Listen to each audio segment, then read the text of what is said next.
warahmatullahi wabarakatuh. Di sini saya Fitri Ayu Lestari dengan nomor NIM 12405193102 akan menjelaskan materi mengenai pengertian evaluasi usaha, tujuan-tujuan evaluasi usaha, dan bagaimana tahap-tahap yang digunakan dalam evaluasi.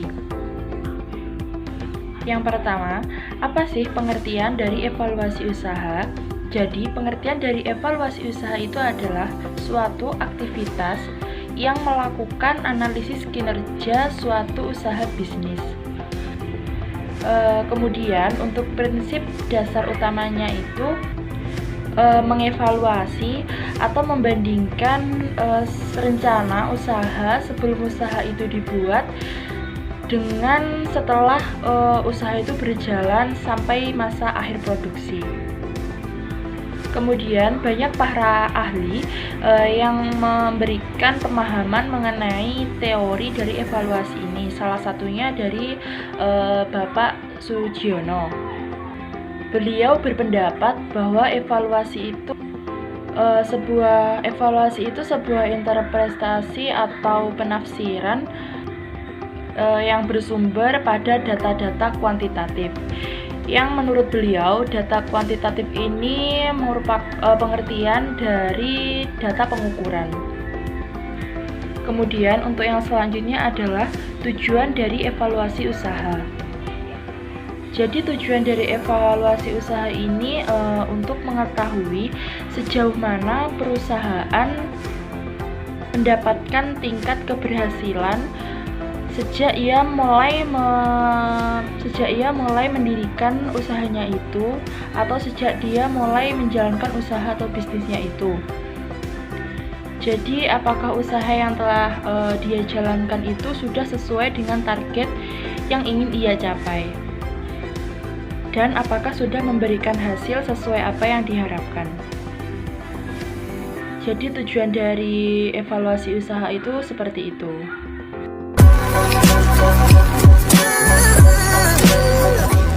Selanjutnya, untuk tahap-tahap dalam evaluasi itu ada 3. Yang pertama adalah analisa aspek pasar, di mana tujuan dari analisa aspek pasar ini untuk mengetahui besar dan luas pasar yang akan dijadikan tempat untuk menjual belikan produk yang sedang dibuat. Kemudian juga untuk mengetahui seberapa banyak jumlah penawaran ataupun permintaan produk yang dibuat itu oleh para konsumen. Kemudian yang kedua ada analisa aspek teknis, di mana dalam analisa aspek teknis ini digunakan untuk mengetahui teknologi apa yang cocok atau pantas untuk membuat sebuah produk usaha yang ingin dijalankan. Seperti maksudnya itu kira-kira teknologi apa yang bisa digunakan untuk produk yang sedang dikaji. Kemudian untuk yang ketiga itu ada aspek finansial, yaitu di mana tujuan dari aspek finansial ini untuk mengetahui finansial karakteristik dari sebuah perusahaan itu tadi. Untuk mengetahui seberapa banyak jumlah penawaran ataupun permintaan produk yang dibuat itu oleh para konsumen. Kemudian yang kedua ada analisa aspek teknis, di mana dalam analisa aspek teknis ini digunakan untuk mengetahui teknologi apa yang cocok atau pantas untuk membuat sebuah produk usaha yang ingin dijalankan. Seperti maksudnya itu kira-kira teknologi apa yang bisa digunakan untuk produk yang sedang dikaji. Kemudian untuk yang ketiga itu ada aspek finansial, yaitu di mana tujuan dari aspek finansial ini untuk mengetahui finansial karakteristik dari sebuah perusahaan itu tadi.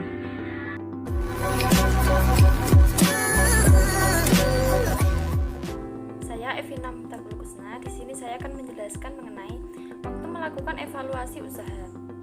Evaluasi memiliki periode yang dapat dilakukan waktu yang tepat dalam melakukan evaluasi. Evaluasi terhadap perkembangan suatu usaha dapat dilakukan dalam beberapa kondisi, yaitu 1. Secara rutin atau berkala. Evaluasi ini dilakukan dalam bulanan, triwulan, ataupun tahunan. Biasanya yang paling sering dilakukan adalah evaluasi triwulan, menyangkut evaluasi sehari-hari seperti pendapatan ataupun pengeluaran. Dan tahunan untuk evaluasi secara lengkap yang mencakup laporan keuangan, persaingan usaha, sumber daya manusia, dan lain sebagainya. Evaluasi berkala sangat baik manfaatnya karena dengan adanya evaluasi secara rutin, maka masalah-masalah yang timbul lebih cepat diatasi dan peluang untuk pengembangan bisa lebih cepat dimanfaatkan. 2. Secara insidental. Evaluasi secara insidental dilakukan setiap saat apabila umumnya terjadi masalah yang dirasa cukup signifikan pada usaha. Evaluasi ini biasanya dilakukan apabila terjadi kemunduran usaha. Evaluasi ini sebenarnya kurang baik karena masalahnya sudah terjadi dan tindakan pencegahan pun sudah tidak bisa dilakukan. Yang terpenting adalah tindakan koreksi. Dengan adanya evaluasi rutin yang baik, diharapkan masalah yang mungkin timbul bisa ditekan sehingga evaluasi ini detail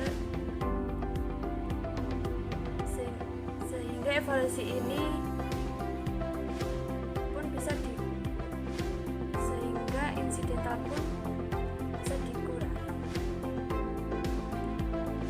Berikut hal-hal yang perlu dievaluasi dalam suatu usaha. 1. Kondisi keuangan. Kondisi keuangan usaha merupakan tahap pertama yang perlu dievaluasi, di mana kita dapat mengetahui maju mundurnya usaha dan mengukur kinerja usaha melalui evaluasi keuangan. 2. Kondisi pasar. Naik turunnya kondisi pasar sangat berpengaruh pada roda usaha. Karena itu, kita tidak boleh melepaskan pandangan dari kondisi pasar. Suatu saat akan terjadi perubahan yang menuntut kepekaan dan mengetahui dengan cepat bagaimana permintaan atau perubahan pasar untuk segera diantisipasi dan kembali mengikuti selera pasar. Yang ketiga, pasar usaha sasaran. Indikator kegiatan usaha yang sehat atau berhasil biasanya ditandai dengan tepatnya pemilihan terhadap kebutuhan, biaya kenyamanan ini, dan komunikasi dengan konsumen serta pemilihan sumber daya manusia yang tepat.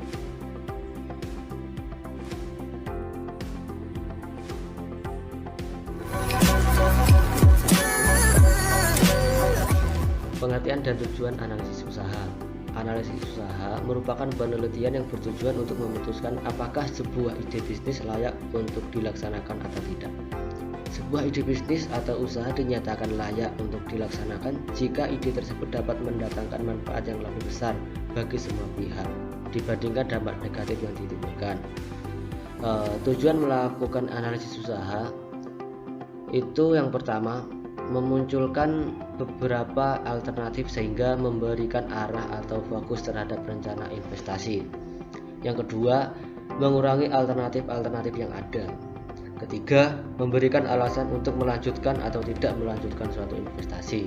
Yang keempat, meningkatkan kemungkinan untuk sukses atau tercapainya tujuan investasi dengan cara mengidentifikasikan dan menanggulangi pengaruh dari bisnis atau proyek sedini mungkin. Kelima, menyediakan informasi yang berkualitas bagi pengambil keputusan. Keenam, menyediakan informasi untuk menarik minat investor. Terdapat 5 tujuan mengapa sebelum suatu usaha atau proyek itu dijalankan perlu dilakukan analisis usaha.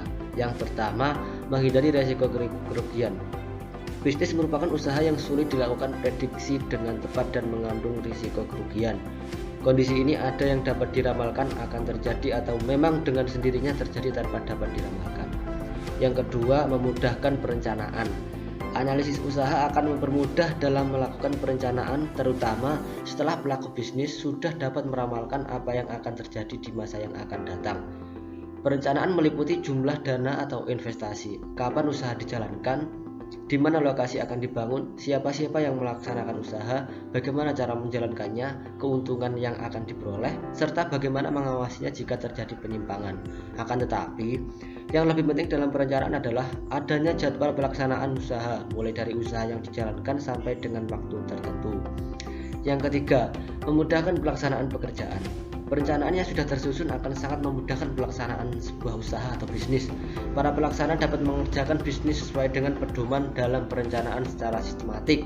Hal ini dilakukan agar output atau hasil tepat pada sasaran dan sesuai dengan rencana.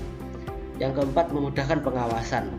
Perencanaan yang dilakukan melalui studi kelayakan bisnis atau analisis usaha itu juga akan memudahkan pelaku bisnis atau usaha untuk melakukan pengawasan terhadap jalannya usaha.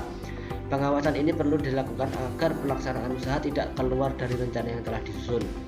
Pelaksanaan pekerjaan atau pelaksana pekerjaan akan melakukan pekerjaannya dengan baik dikarenakan pengawasan sehingga pelaksanaan pekerjaan tidak mengalami hambatan. Yang kelima, memudahkan pengendalian.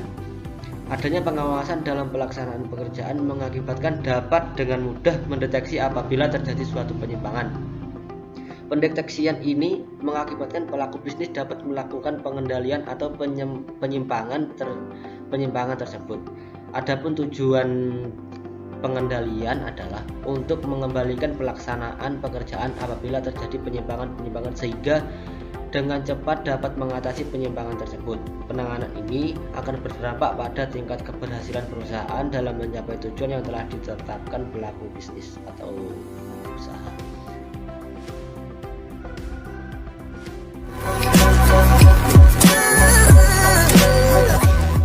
Materi selanjutnya yaitu cara melakukan analisis usaha.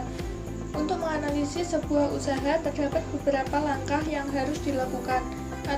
Ada 7 hal yang harus dilakukan agar sebuah usaha dapat semakin berkembang dan bertahan pada ekosistem ekonomi yang sulit. Berikut adalah 7 hal mendasar yang bisa dilakukan dalam menganalisa usaha. Yang pertama, tentukan peluang usaha dengan analisis SWOT. Analisis SWOT merupakan analisis secara keseluruhan mulai dari kekuatan, kelemahan, kesempatan, dan hambatan. Analisis ini dilakukan untuk melihat potensi yang dapat dikembangkan dalam sebuah usaha. Selain potensi, kelemahan dari sebuah usaha dapat diantisipasi dengan mencari jalan keluar terlebih dahulu. Yang kedua, ancaman bisnis. Antisipasi ancaman bisnis terlebih dahulu dengan inovasi. Dengan melakukan tindakan pencegahan dan mitigasi akan resiko-resiko yang terjadi, sebuah bisnis akan dapat bertahan bahkan dalam kondisi sulit pun. Biasanya tantangan berupa kesempatan dan hambatan bisnis yang ada terjawab melalui inovasi-inovasi terbaru. Inovasi-inovasi tersebut merupakan bentuk antisipasi pengusaha terhadap ancaman-ancaman bisnis yang mungkin akan terjadi pada usahanya. Yang ketiga, menentukan target pasar. Dalam sebuah usaha, menentukan target pasar adalah hal yang wajib. Walaupun target pasar untuk sebuah bisnis bisa semua kalangan, namun ada baiknya bila target pasar dikategorikan berdasarkan rentang umur, pekerjaan, dan minat. Setelah mengetahui segmen pasar, maka akan semakin mudah untuk merambah kalangan tersebut.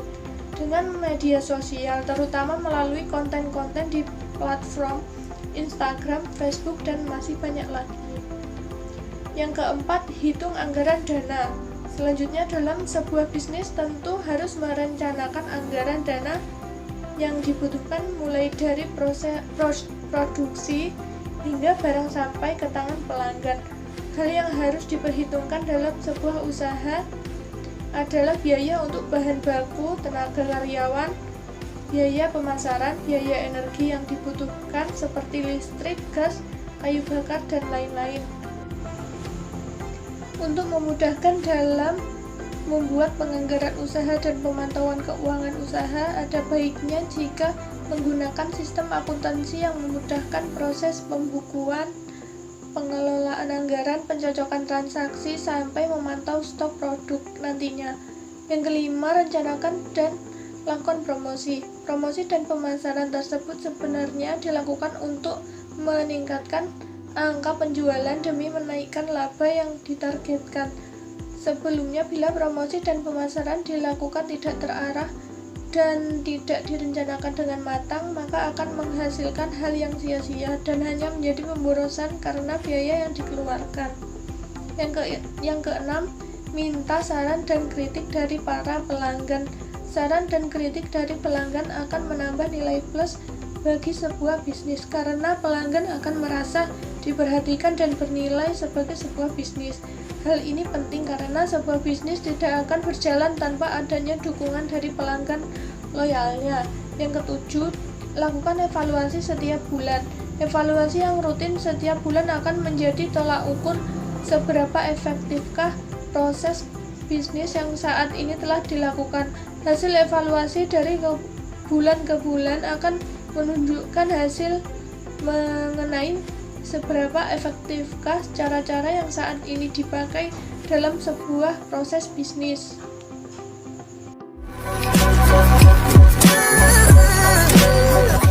Analisis kelayakan usaha studi kasus petani bawang merah Kecamatan Jatibarang, Brebes.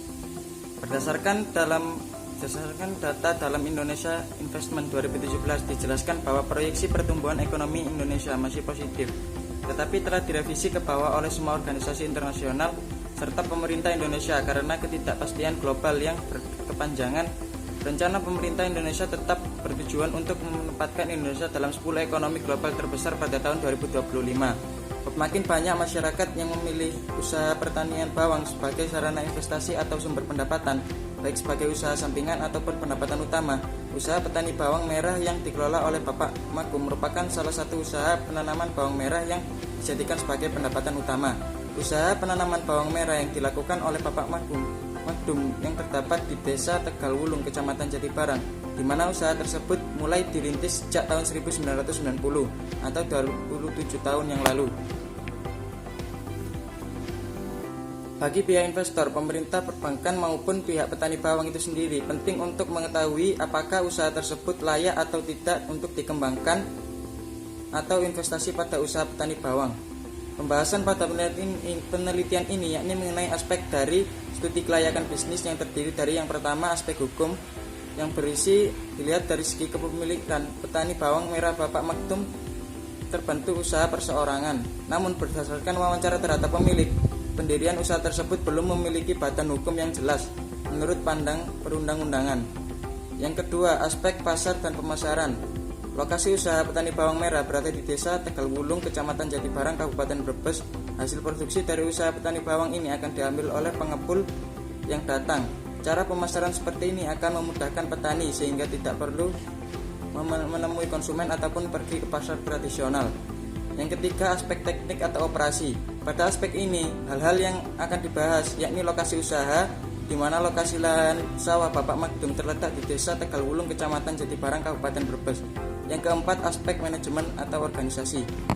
Pada aspek manajemen, hal-hal yang akan dibahas mengenai manajemen pembangunan proyek dan manajemen sumber daya manusia. Pada awal pembangunan usaha pemilikan usaha tanam bawang merah Bapak Magum sudah menarget pembersihan lahan sasaran fisik selesai dalam 2 bulan. Yang kelima, aspek ekonomi dan sosial. Pada aspek ekonomi dan sosial, hal-hal yang dibahas aspek ekonomi dari sosial, dampak nyata segi sosial yakni dengan didirikan usaha tersebut menciptakan lapangan pekerjaan dan membuka lapangan pekerjaan.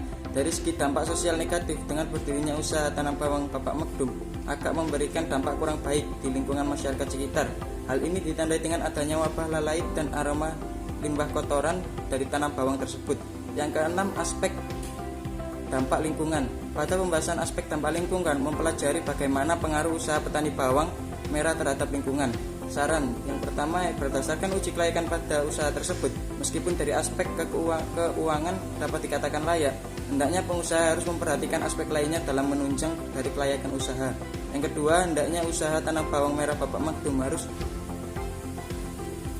berbadan hukum resmi seperti badan hukum usaha perseorangan untuk mempermudah dalam mengembangkan usaha tersebut pada skala yang lebih besar.